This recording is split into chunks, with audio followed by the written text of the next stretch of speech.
Moving into our last section of Chapter 8, we're going to be looking at testing differences between proportions. Broken record here, but very much like what we did in the last couple sections and in the last chapter as well. Same kind of test, same kind of process, just different pieces that go into it.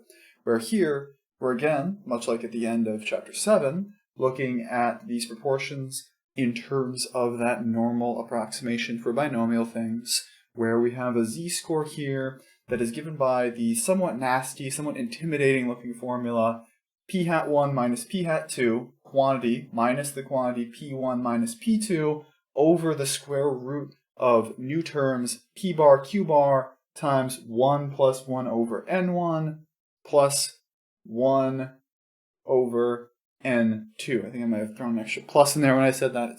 It's a convoluted little formula, but let's just clear our minds up a bit about what these pieces are.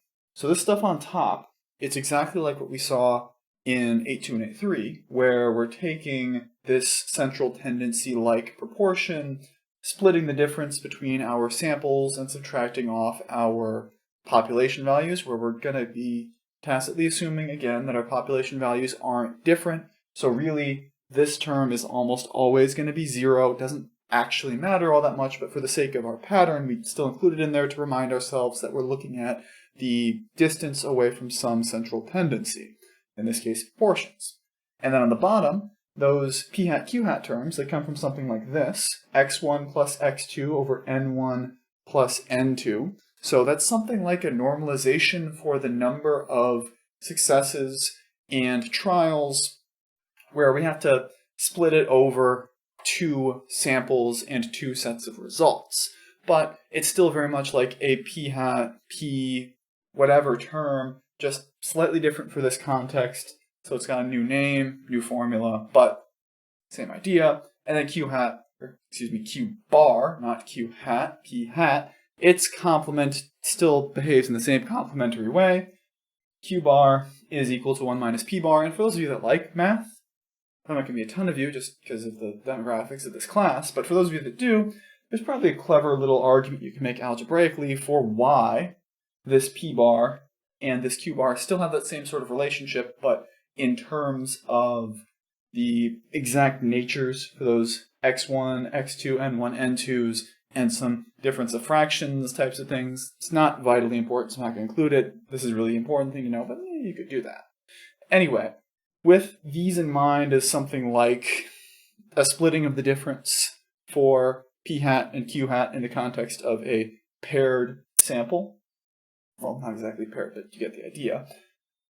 Then we multiply it by these sample sizes. This whole term here behaves a lot like that pq over n all under a radical term that we dealt with when we talked about this stuff originally in Chapter 7, that approximation term for a standard error.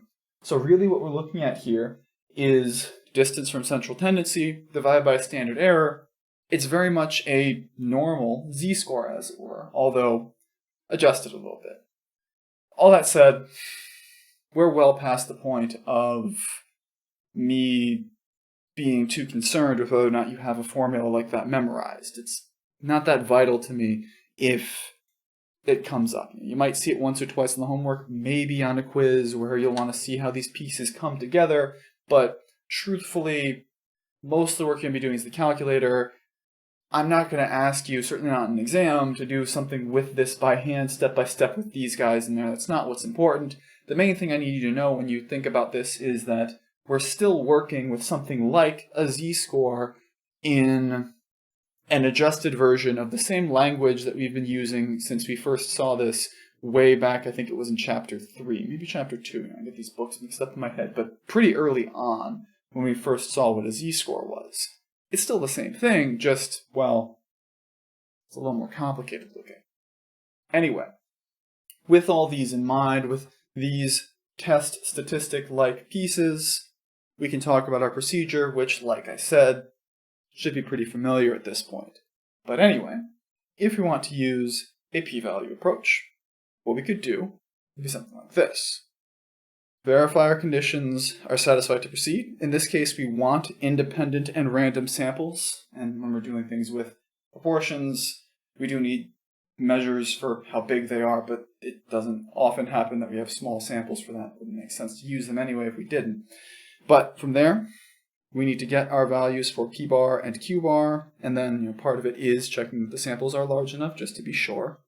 Then state our hypotheses and the claim, specify what alpha is in our context, find the test statistic, get our appropriate score and p-value associated to it, make a decision, and interpret the results.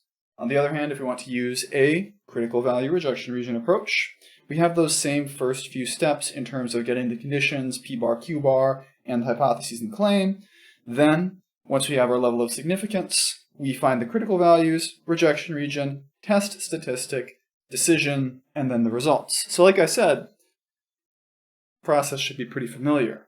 Up to that added step in there about finding p bar and q bar and checking sample sizes, it's really nothing new. In particular, it's very, very similar to what we did in 7.4, but more than that, it's also got a lot in common with what we did in 7.1, 7.2, 7.3, 8.2, 8.3. Maybe if you looked at 8.1 or anything else, it's the same process again. It's just that, well, we've got these new guys to contend with, so numbers don't chase around in exactly the same way, but as we'll see with our examples, it's not that different. That's what we'll get next.